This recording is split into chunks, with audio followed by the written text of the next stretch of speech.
when we talk about the ring system, give me a little bit of a refresher as to what you remember and the reason behind the ring system and the logic behind the ring system.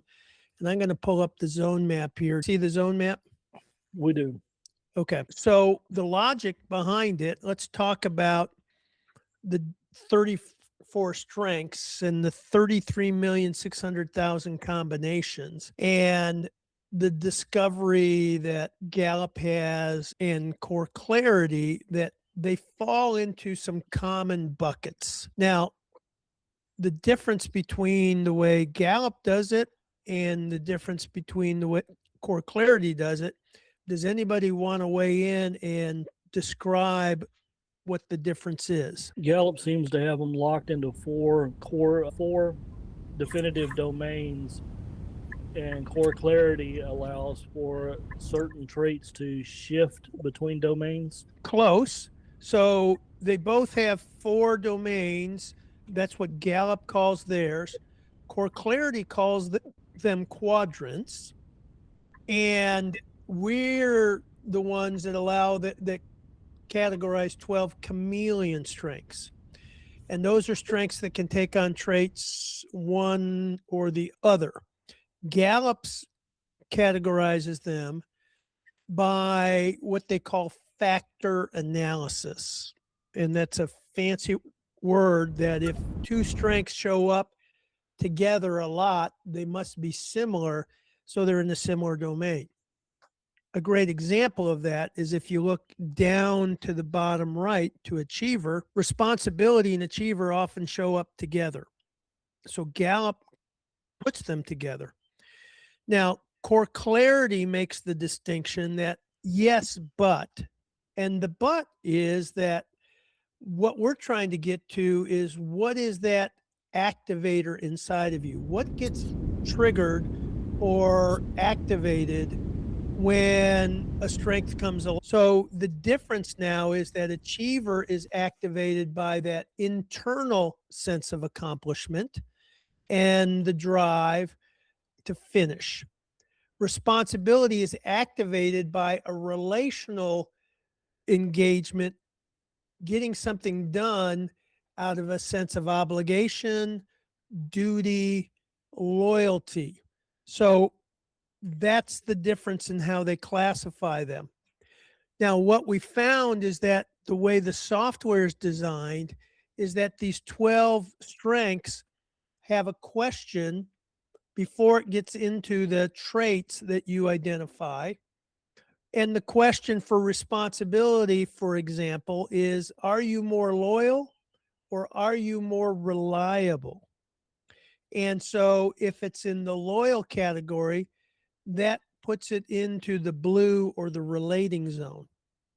If you picked I'm more reliable, then that moves into the acting or the orange zone. So this gives, and the purpose of this is to allow the archetypes to be more reflective of how you feel about your leadership style.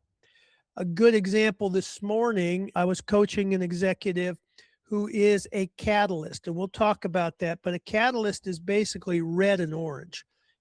It's all on the right side of the circle.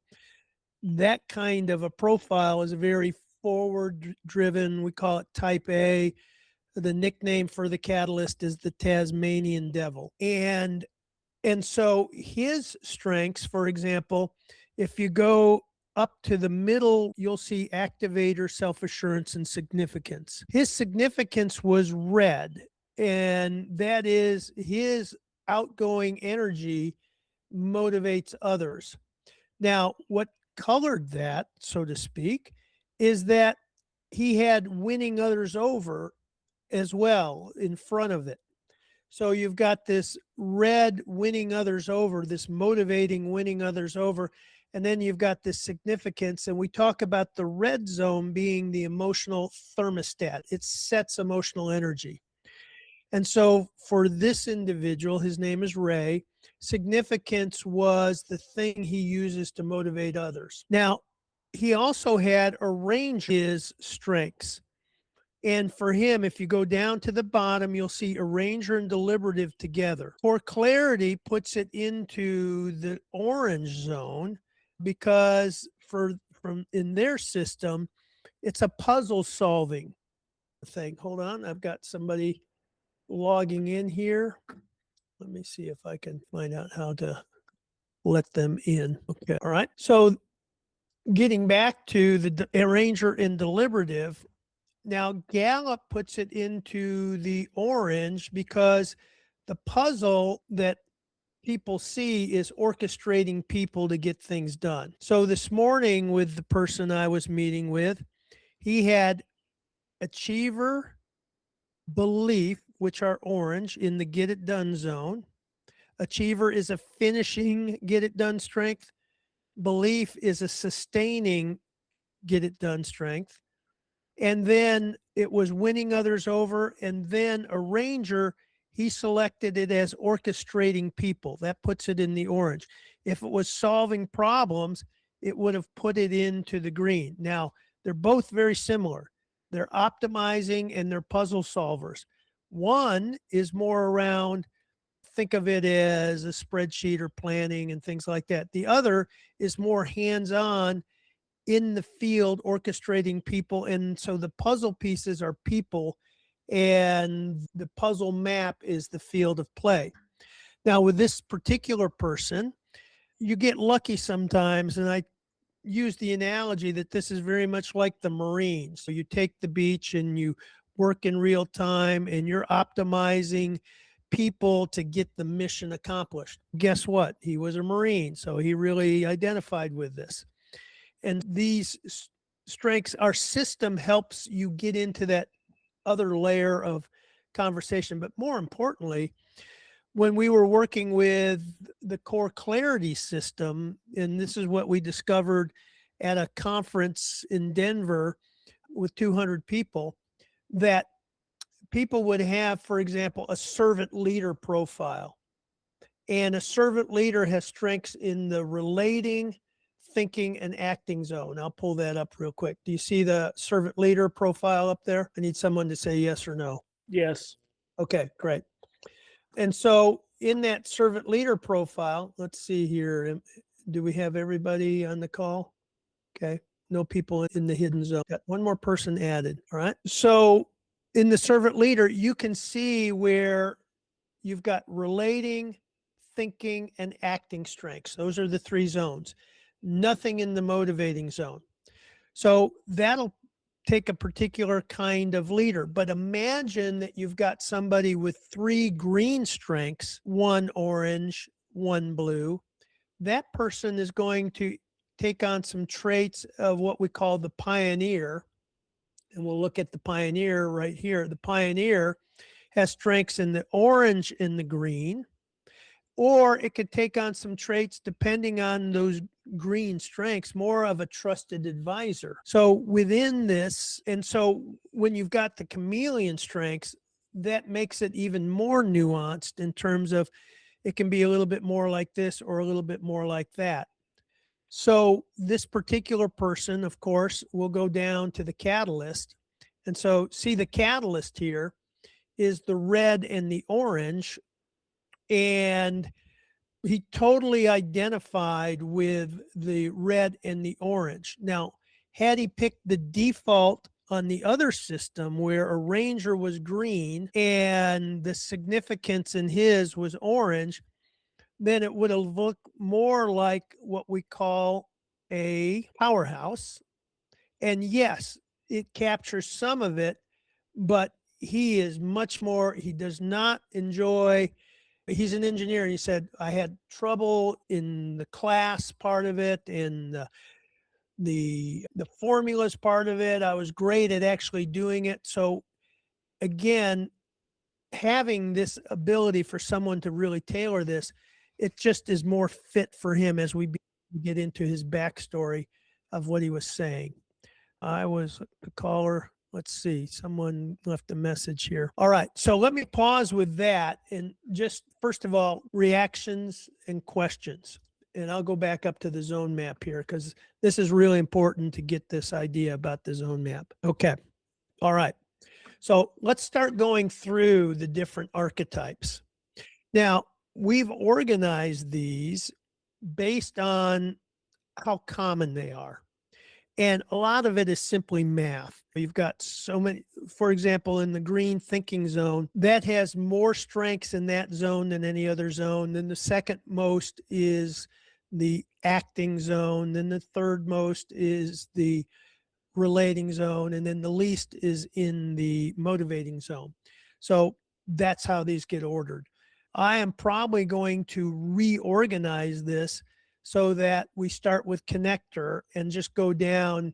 Here's the 4 zones, and here's all the patterns that have 3 zones, and here's all the patterns that have 2 zones, and here's all the patterns that have 1 zone. It's very important to make the point that there's no good or bad.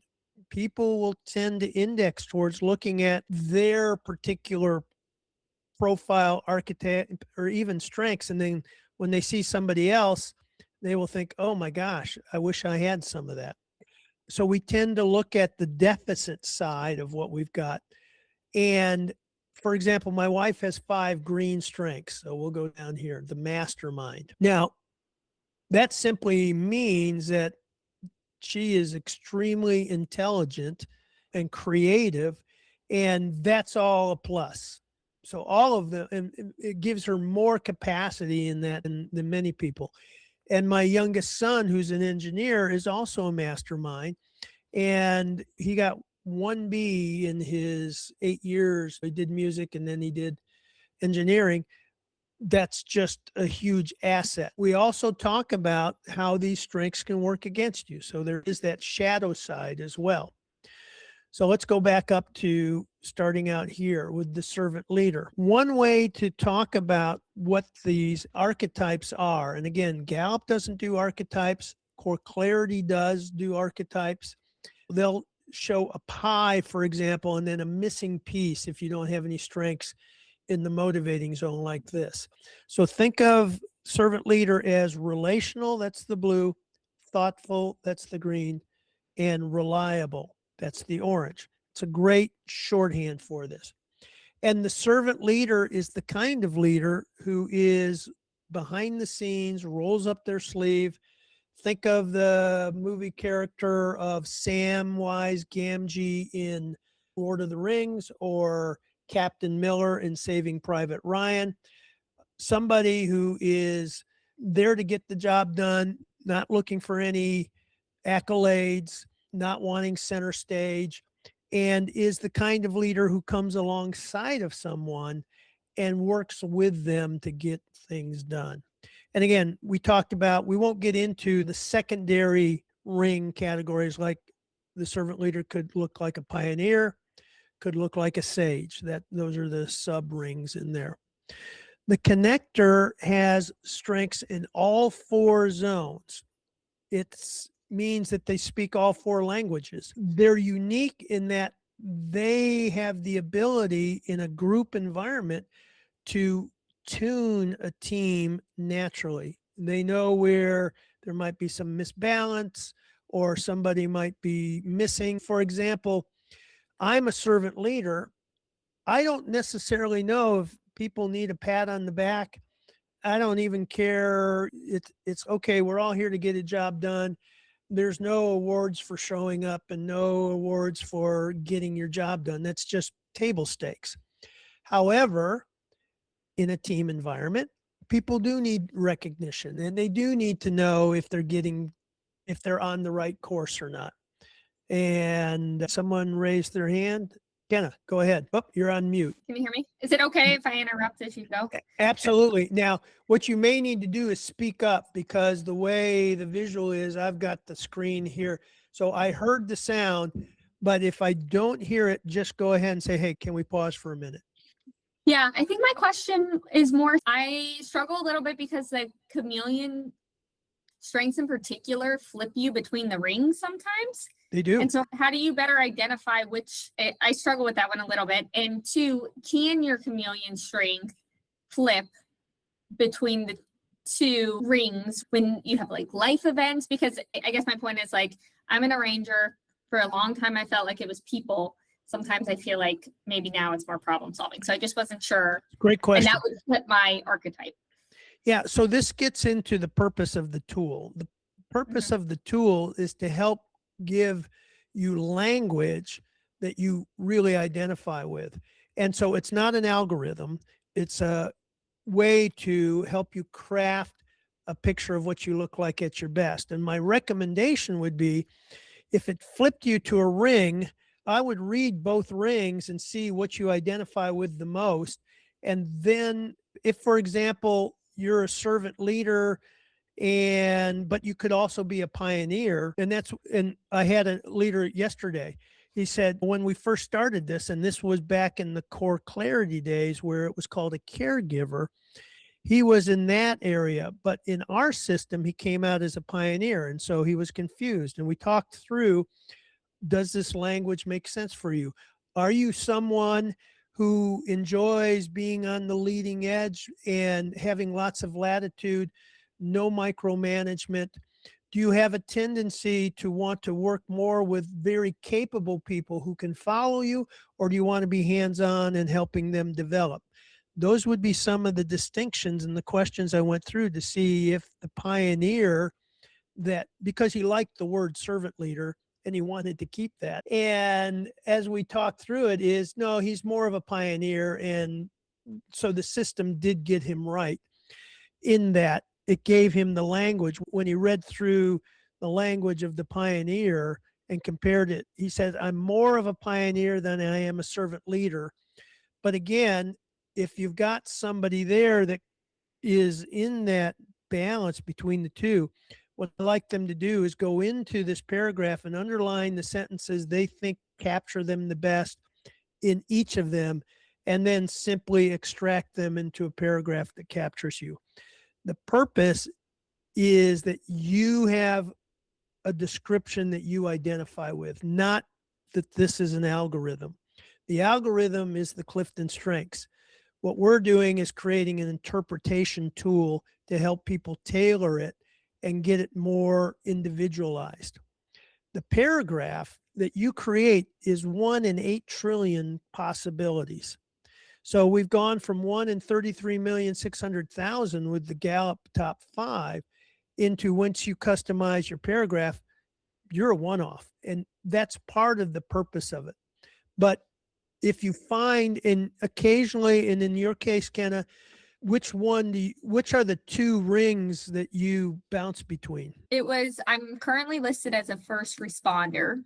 Okay. But my arranger strength would put me in as potentially a connector. All right. Why don't you let's read the first responder and see what parts of this you identify with most. Now, a first responder is someone who's very good on their feet, and a first responder can operate in tense or chaotic conditions instinctively. And they have the ability to move people around. And so they understand social dynamic, they understand orchestrating and motivating people to get things done, and they have this relational side to them. So the other one was what? Which one was the other one? The connector. Yeah. So the added piece to the connector there is the drive to, let's see, the added piece to the connector is the thinking side, and that's a ranger. So do you enjoy looking at spreadsheets, planning, solving puzzles? Is that something you enjoy, or is your energy more around the puzzle pieces are the people and you like to get those people moving in the right direction? Yeah, I think probably the latter. Okay. So one, that puts you into the first responder, right? I think where I struggle is the calmness. I'm not necessarily calm under pressure. Again, these are descriptors here. And so my recommendation is you underline the pieces that you feel best capture you. This is not the algorithm. Now, a resource I'm going to give you, secret resource. I actually wrote a full chapter for the original manuscript that goes through every single ring, and it talks about the whole ring system. And so you can see here, there's a lot of background on how to interpret the ring. And I didn't put it in the book because I came to a decision that what Gallup wanted me to do, I couldn't do in good conscience. So I didn't want to publish something with their name on it that I didn't fully support. So this is going to be a great resource for you. The structure of this is the basic description of the servant leader, for example, and all of them. And then it goes into how you look at your best. It gives you examples, and it gives you some of the shadow side. So the kryptonite drains enough energy, and it talks about what the kryptonite of the archetype is. And we've never discussed that before. And so the kryptonite for the servant leader is the martyr complex. So this adds a whole new depth and level. So you'll create kryptonite alter ego when creating the genius portrait. And then it goes into the connector.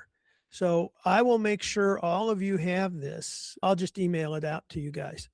So I'll stop and get a reaction to this kind of hidden document that I've had sitting here for 4 years or so. And I've always felt that the ring system all by itself could be its own system. All right.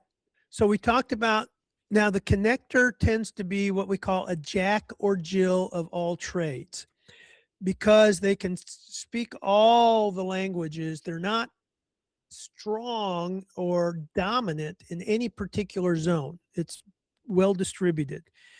And they can tell where a team is misaligned, either on the planning side or the relating side or the get it done side. They're the auto mechanics, the old school auto mechanics. They can sense what a team needs, and then they can instinctively elevate the performance of the team. It's the only ring that instinctively knows how to elevate teams. Now, because they are Jack and Jills of all trades, they can ramp up quickly in a new responsibility. They can wear many hats, but oftentimes they will feel like they're not clear on their role and what their value is to a team and organization, because they can play so many roles. So it's very important, if you're working with a connector or they're working for you, that you make it very clear. Here's your role. Here are the goals. Here's what you need to focus on, because they will tend to go where the squeaky wheel is and help in that area. Okay. The powerhouse. And again, if you look at the zone language, relatable, relational, thoughtful, reliable, and inspirational, that's the 4. Now, when we look at the powerhouse, they are inspirational, reliable, thoughtful, but they don't have the blue part of it. So they don't have the instincts on the nonverbal elements that people may be communicating. So the powerhouse, with most of its energy in the red orange, that's on the right side of the ring, and the right side is more type A. I like to call these people the Marines, the people who move with great intensity or momentum and get things done, getting people to get things done, but not always aware of collateral damage. And the same for the catalyst. If you don't have blue, you don't instinctively pick up on the nonverbal elements, and you don't instinctively get in rhythm with other people, because you're the driver. You're not necessarily modifying or even being aware of the pace that you're going at and the rhythm of working with others. You tend to dominate, and that's the powerhouse. And you can have a kind, friendly powerhouse that has the winning others over and the positivity and the developer motivational strengths. Or you can be more of the bulldozer or drill sergeant kind if you've got competition, maximizer, and command as your motivational strengths. And again, the strengths have a lot to do with the intensity of that. And one of the old analogies we used to make is, I used to use hurricane level. You're a tropical storm. If you've got the friendly ones, you're persistent and there and have force and intensity, but you're not knocking down houses type of thing. Okay. The energizer.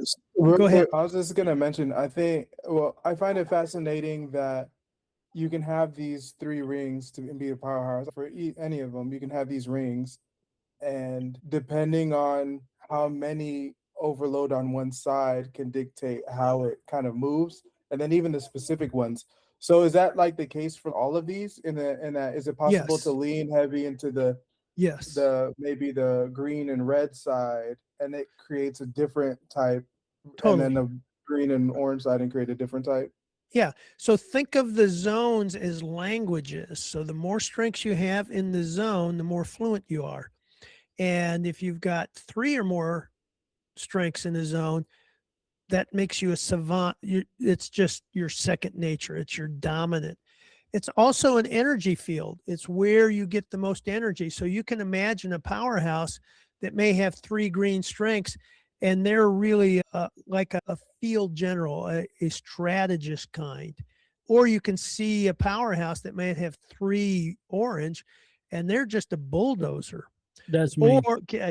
Or you can see a powerhouse that has three motivating strengths in there, and they're like a floodlight. They're just the energy and the kinetic energy they bring is just high intensity. Yes, that it matters a lot in terms of where the dominance is.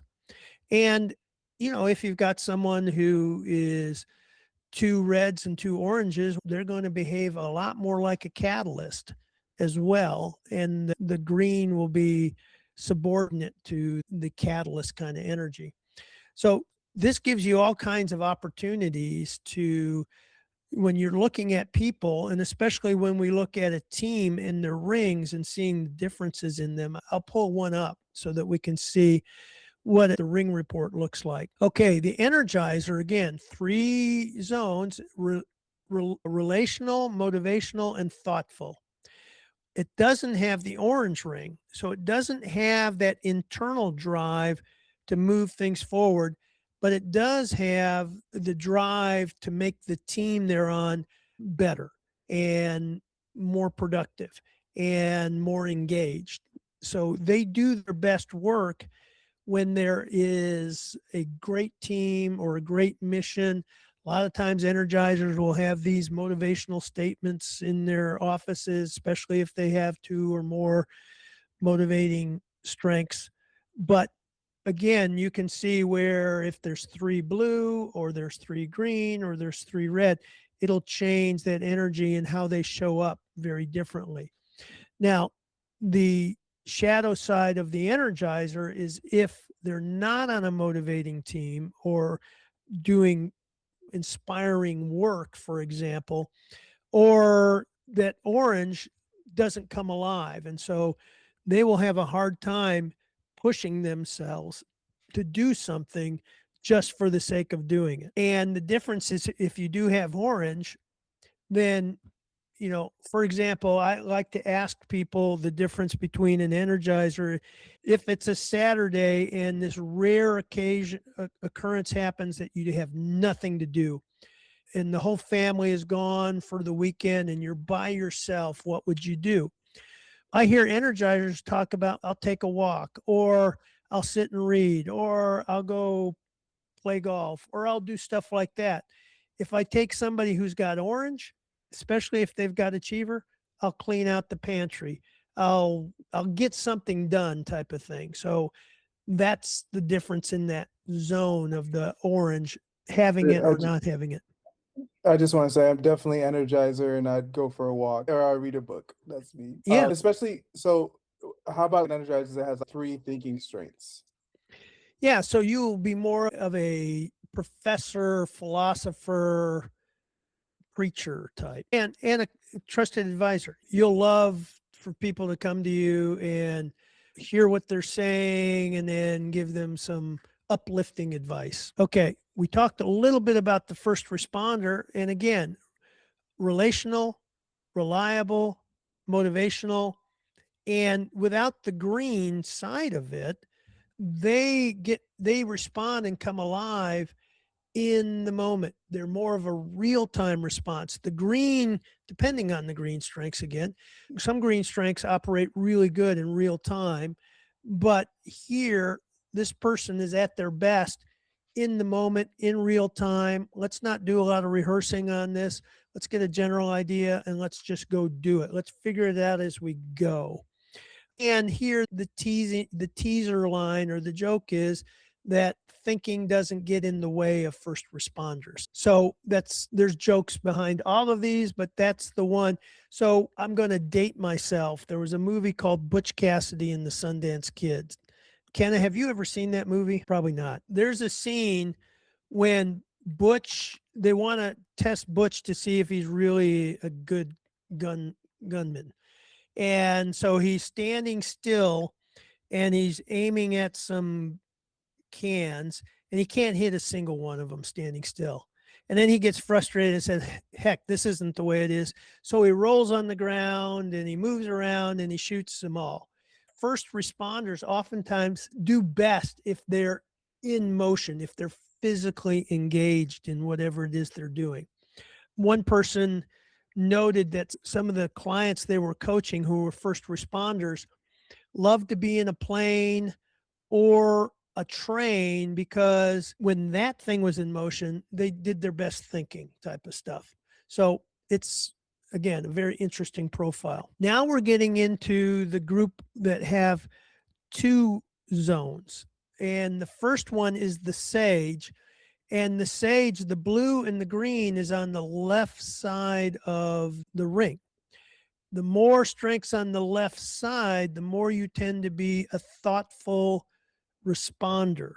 The more strengths on the right side of the ring, the more you tend to be a take action and move forward fast. So the sage is oftentimes called the trusted advisor.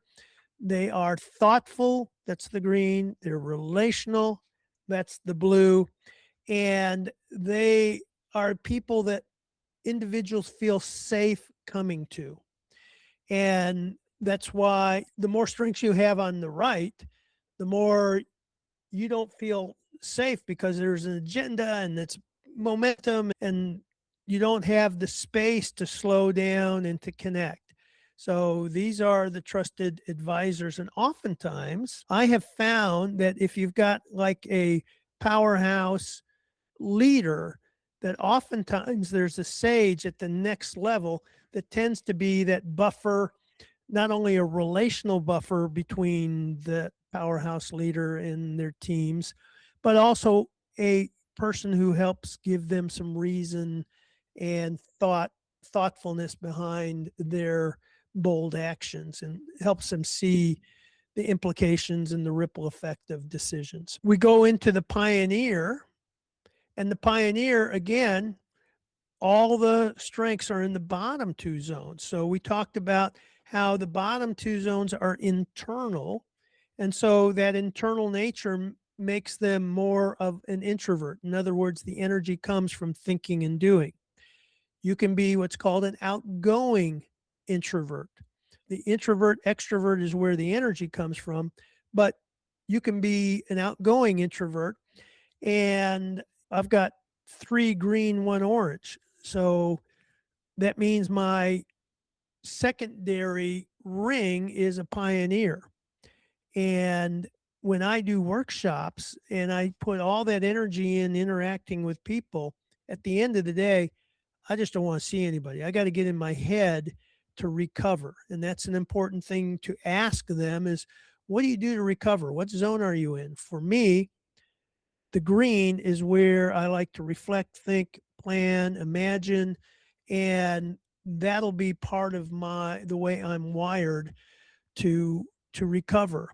Pioneers, again, without the blue, picking up on the nonverbal cues, and without the reading the social dynamic, their leadership style is to just jump ahead, leading edge, bleeding edge, and then carve a path for people to follow behind.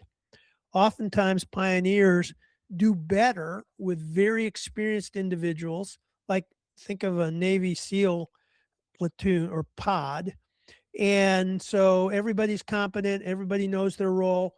So the pioneer goes and blazes that trail that people can follow. The challenge will be they won't pick up on if somebody is falling behind. They won't pick up on if someone disagrees. They won't pick up on whether you just ran over somebody by mistake. The Powerhouse has the same challenge. The nickname for the Pioneer is the Sniper, because pioneers, like a sniper, can go out behind enemy lines, dangerous territory, and go radio silent for a period of time. They'll get the mission accomplished.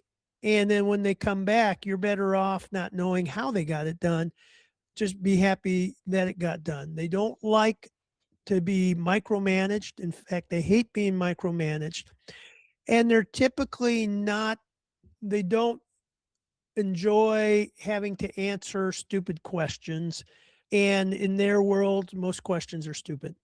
So it's a very independent, figure it out, pioneering, blaze the trail, and that's how they're wired. Oftentimes make incredible individual contributors, and they do have to, there's more adjustments with the Pioneer in terms of managing people than any of the other profiles. Project Manager, again, this 2 zones, but these are cross blades, or they're on opposite sides. They're in the upper right and the bottom. This creates a very interesting dynamic. They're very good at building relational capital and cohesion, and then shifting that into managing people. One of the interesting things we found with this, and we're going to be changing the name. I think we talked about one of the options was Navigator and the other Facilitator, and we'd love you to weigh in. The reason why we want to change Project Manager is because 90% of my work is construction project teams. And when people who are project managers don't get this label, and it's just a distraction. So I'd love to hear what you think about that. Now, this also, one of the things we've noticed is it tends to be an on-off switch. You're either in the relational zone or you're in the get it done zone. And there's not any modulation in between it. And for people who have this, it can throw people off. I was working with the CTO, the Chief Technology Officer, for an organization who had this profile. And she was 100% orange at work, get it done. When she got home, 100% blue. And she said, could you write a note to my husband that I do get things done, because he doesn't believe it.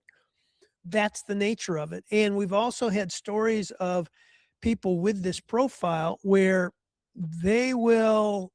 people working for them won't know, are we in the relational zone today or is it all work zone? And it'll throw them off because they'll try to have some interpersonal time and coffee, and the person in this mode, their mind will be totally in the orange zone on that, and it'll be all work, no conversation. So it's an on-off switch that they have to learn to manage. The Innovator is another, it's inspirational and thoughtful, and this is one of the interesting ones because they're very inspirational and creative and can sell people on the ideas. The person who created Core Clarity has this profile. Now, here's another on-off switch. They're either in their, what I call their green cave, or they're in their outgoing, expressive side of things, operating a lot like Old Faithful in Yellowstone, where underneath the earth is the green, where all this energy is bubbling up. And then when it bubbles up, it spurts up into the red, or the motivating side of it, but then it quickly dissipates down. And so this particular profile, interesting in working with them, there's not a sense of rhythm. Notice there's no blue strengths. So you're not picking up on, we're starting this idea, are you going to get back to me in a day or 2 days? And they're just in the green cave when they're in the green cave. So getting these rules of engagement and boundaries with somebody who's an innovator is really important. And the challenge innovators often have is they'll burn out their energy. they get into that red zone and get fully depleted, and then they just have to disappear for a while and go radio silent to get back into that thoughtful recovery zone that they've got. We've got the catalyst, and the catalyst, again, we talked a little bit, is on the right side, the red orange, and it's that intensity and internal drive. And we've described it like the Tasmanian devil, or the person I was speaking with this morning was a Seabee. He was a marine engineer. And he said, man, this captures me so much. And he was talking about the collateral damage, and he's experienced it firsthand. So intense, so mission driven. Number one, he didn't need a lot of sleep.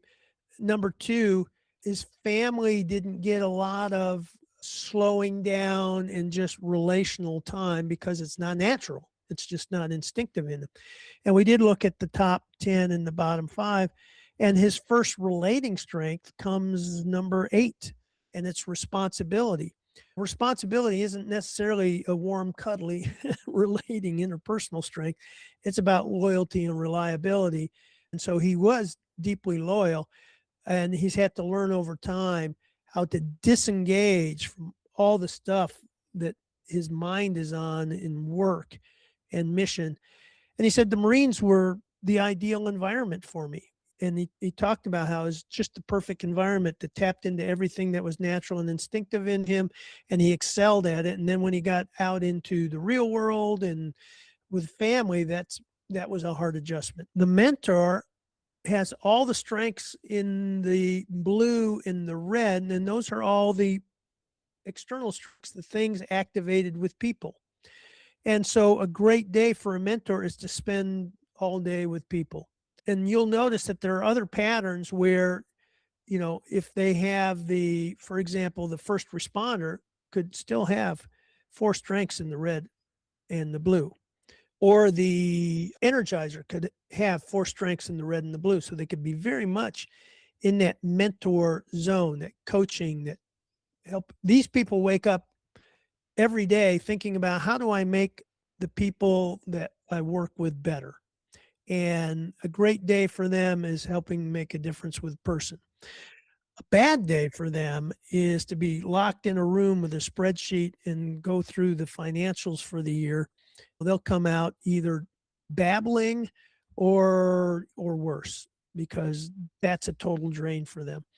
It also means that they can tend to burn out by overcommitting or being so engaged with others that the boundary lines get blurred, and you no longer have clear personal boundaries to protect you from drama or invasive species that want to monopolize or manipulate you in the process. Okay, the single rings. Masterminds tend to be more common than the others because there's more strengths in the green.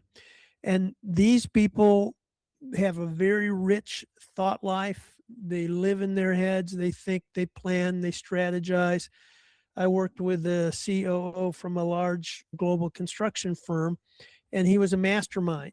And interestingly enough, in his retirement, he's come back and built the leadership training program for the company he left. And he's very much in thinking through the fundamentals and the ideal leadership curriculum. And we've had lots of debates back and forth about his ideas on tapping into people. And so a great day for him is reading leadership books and putting curriculum together and sharing those ideas with others, so that mastermind has this very deep, rich life. The challenge they have, the more you're inside, the more internal you are, the challenge is getting those thoughts out or getting action out of those thoughts. So like my youngest son, who's a mastermind, he's happy to sit around the family table, not say a word the whole time, and he's just absorbing, and he's in his mind processing. So being conscious of that, people want to know what you're thinking. People want to know what's going on or the questions you have, and helping give masterminds, those rules of engagement that, hey, look, when we're in a meeting, take some notes, bullet point some things, but your thoughts are important to us because you're a mastermind. You're going to see and think about things much differently than we do. And I want to make sure you're contributing. Now, the warrior, you can only imagine, just a total bulldozer and 0.1%. I think I've met one warrior in here, and yeah, just they they are a one person take the mountain, conquer the mountain machine. And you can begin to see where that kind of drive and that kind of energy is incredible to have, but it comes with, you just got to know what it's going to come with. That momentum and that intensity can move mountains, but also bulldoze the landscape as well. The guide, all blue. We've had a couple. We nicknamed this at one time the Smurfs, but the blue, again, this is the highest emotional intelligence profile out there. And the strength of it is just reading and being in tune and thinking and helping and developing others. The challenge is the emotional toll that takes, because you're like, the blue is the relating zone, is the emotional thermometer. It's registering all this energy. So when there's conflict or drama or misalignment, it's more than just a cognitive thing. For me, it's a cognitive thing. I can see the misalignment, I can see the conflict, and it's okay, let's get this on the table. For people with the blue strengths, it's internalized and it'll last with them out of work, especially people with empathy and harmony. And I like to ask people with empathy and harmony, what is your coping mechanism at the end of the day? What do you do to get all of this energy that's built up into your system all day out of your system after work? And there's unhealthy coping behaviors like drinking or smoking or binge watching or eating comfort food. And then there's healthy ones like taking a walk with your dog or working out. But people with lots of blue have to have this opportunity and this ability to get it out of their system. The magician is the person on stage that's mesmerizing. They're like the fireworks on the 4th of July. You go, ooh, and you go, ah, and it's highly energizing. And at the same time, too, like the fireworks when they're over, if you've been in the presence of a magician at a social event, you'll come away thinking, man, I could spend hours talking to this person. Now, the thing is, they're not taking in anything you're saying. It's almost like an AI bot. They're coming back with answers to you, but it's not emotionally sticking with them. And the next day in the office, you think you had this magical time, and they may walk by you and not even remember your name, because this stuff comes alive in the moment. It's not relationship oriented, it's relational. So it feels like it's a relationship you're building, but it's very much being able to press all the buttons inside of someone in terms of motivation and desire. So this is where virtues and values become very important for people with this, who need this. Wow, we're at the end of the time. It went by very quickly. The good news is this is recorded and we'll have the transcript, but I want to open up for some questions or some comments on this, because we covered a lot of ground that I've never covered before this thoroughly. And I hope you see that this is a very powerful system all in itself. The rings give you lots of ways to very easily begin to have people get to know each other, know their energy zones, know what drains them, know their natural languages.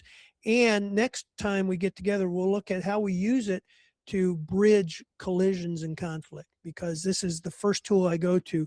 When two people aren't getting along, the first thing I look at is the ring and see, oh, this person has lots of green, this person has no green. Okay, I can see there's a language disconnect already. Comments or questions? How was it? Was it good? Did I kind of waterlog you with too much content? No, it was good.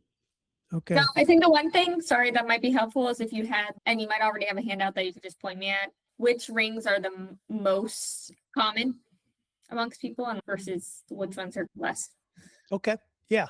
And that worksheet is organized in that fashion. That, Oh. and some of them do say you're like 1/10 of 1%. But yes, we can do that. Most common to least common. That makes a lot of That's- sense. Yeah, if the worksheet's already like that, perfect. I just didn't understand. Okay. And then I'll send you that Just stay- book chapter.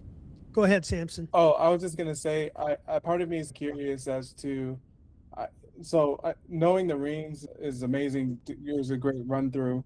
I think what would be also cool is to maybe give segments of what happens if it leans into one area or the other. Are there like sheets that talk about that? No, there's Leaning into the not. blue versus the green. Yeah. No, there's plans to go through the whole secondary ring language. And now the chapter has the shadow side. So that Yeah. chapter will talk about the shadow side of the rings. But yes, we do plan to go into the secondary ring language. I know it's like a whole nother layer deeper, but it's very interesting to me as Yeah. was It's listening. a fun rabbit hole to go down. Just out of curiosity, I've run into masterminds all greens. Have you ever run into anybody that's all blue or all red? I have. Yes, I have. Yeah. Yeah. Okay. And exceeding not there, many. right? So Yeah. I've run into one that's red, and I've run into maybe a handful of all blue. Okay. And then I think I've only run into one that's all orange. Okay. Yeah. As we get further down the list of rarity, I've always wondered how theoretical the descriptions are versus actually experiential of people. Yeah, it's a great question. But a good proof case is somebody who has 4 strengths in there, and you can begin to see those traits and tendencies Yeah. that reflect it. But yes, I built a logic around each of the zones and built a logic around describing how they work together. So those other rings were born out of a theoretical explanation of it, for sure. Yeah. Okay, guys, Cool. thank you very much. We'll you. get this in Basecamp for you, and we'll catch you later.